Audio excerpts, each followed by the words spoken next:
ছাগলকাণ্ডে আলোচিত রাজস্ব কর্মকর্তা মতিউর রহমানকে পদ থেকে সরিয়ে দিয়েছে জাতীয় রাজস্ব বোর্ড এনবিআর। পাশাপাশি সোনালী ব্যাংকের পরিচালকের পদ থেকেও সরানো হচ্ছে তাকে। এরই মধ্যে মতিউর রহমানকে ব্যাংকের বোর্ড সভায় আসতে নিষেধ করা হয়েছে। এনবিআর থেকে সরিয়ে মতিউর রহমানকে অর্থ মন্ত্রণালয়ের অভ্যন্তরীণ সম্পদ বিভাগে সংযুক্ত করা হয়েছে।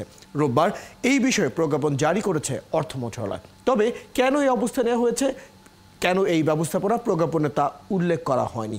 বলা হয়েছে জনস্বার্থে জারিকৃত এই আদেশ অবিলম্বে কার্যকর হবে। এতদিন জাতীয় রাজস্ব বোর্ডের কাস্টমস, এক্সাইজ ও ভ্যাট অ্যাপিলেট ট্রাইব্যুনালের প্রেসিডেন্ট পদে নিয়োজিত ছিলেন তিনি।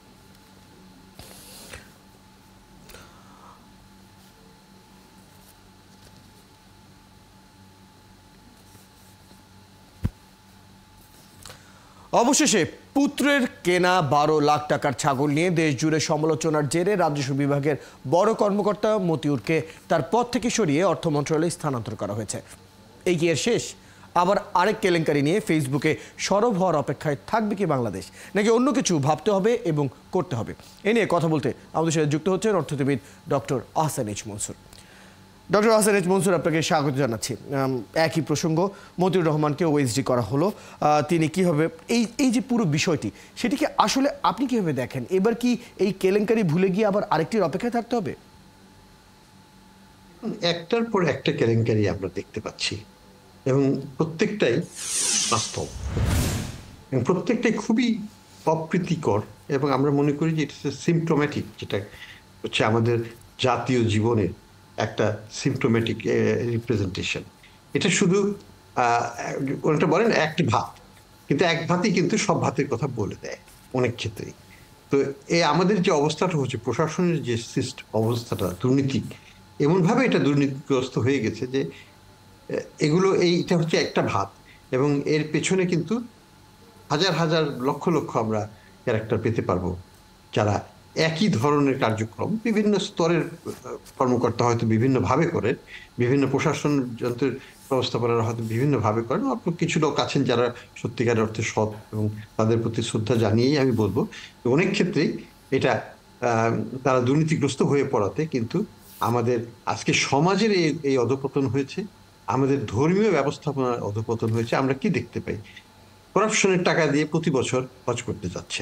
আমরা দেখতে পাই যে 50 লক্ষ টাকা দিয়ে গরু কিনে কোরবানি দেওয়া হচ্ছে, 17 লাখ টাকা দিয়ে ছাগল কিনে কোরবানি দেওয়ার ইচ্ছা প্রকাশ করা হয়েছে এখানে। এই জিনিসগুলো কি?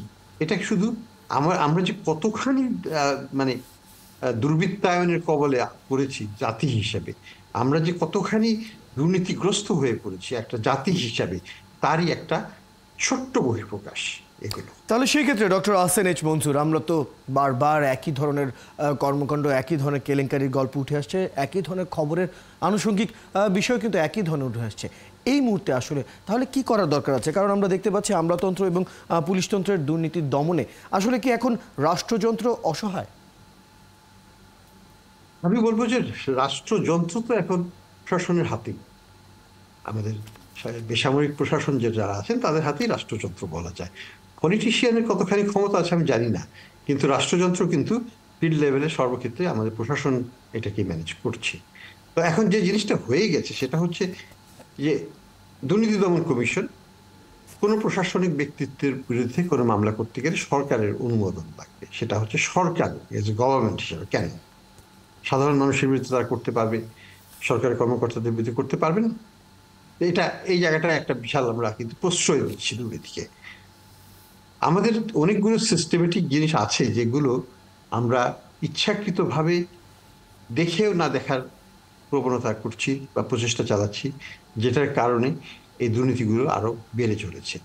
এখন সর্বক্ষেত্রে যেহেতু দুর্নীতি ছড়িয়ে গেছে, ইটস লাইক এ ক্যান্সার। এটাকে কিভাবে সারাবে আমরা জানি না, তবে রাজনীতিকেই এগিয়ে আসতে হবে বলে আমি মনে করি।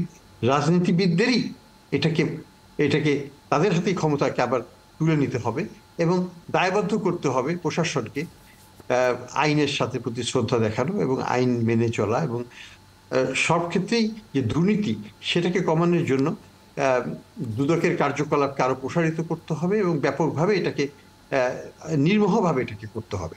এটাকে রাজনৈতিকভাবে করলে হবে না। আমরা একটা জিনিস করতাম সবসময়, যখন আমি আইএমএফ এ ছিলাম, প্রতিটা আইএমএফ এর কর্মকর্তার তাদের সাবমিট করতে হতো তাদের অ্যাসেট পজিশন কতখানি। আমাদের কোনো দুর্নীতি করার কোনো স্কোপই ছিল না, কোনো কিছু করা সম্ভবই ছিল না। তারপরেও আমাদেরকে প্রতি বছর আমাদের অ্যাসেট ডিক্লেয়ার করতে হতো, এবং সেই অ্যাসেট ডিক্লারেশনই শেষ নয়, এটাকে আবার থার্ড পার্টি দিয়ে ইভ্যালুয়েট করা হতো যে সত্যি সত্যি এই ব্যক্তির কি এই অ্যাসেট আছে নাকি আরো কিছু থাকতে পারে। তারা ইন্টারনেট সার্চ করে বিভিন্নভাবে দেখতো যে আমার অন্য কোনো অ্যাসেট আছে কিনা, এবং তাদের যদি কোনো প্রশ্ন থাকতো তারা আমার অফিসে এসে এটাকে আলাপ করে যেত। তো এই যে থার্ড পার্টি দিয়ে ভ্যালিডেশন করানো, এটা যদি এনবিআর কে করানো হয়, আপনি কি পাবেন বলুন? দেখবেন যে বলে লোম বাঁচতে কম্বল উজাড়, ঠক বাঁচতে গা উজাড়, সেই অবস্থা হয়ে যাবে।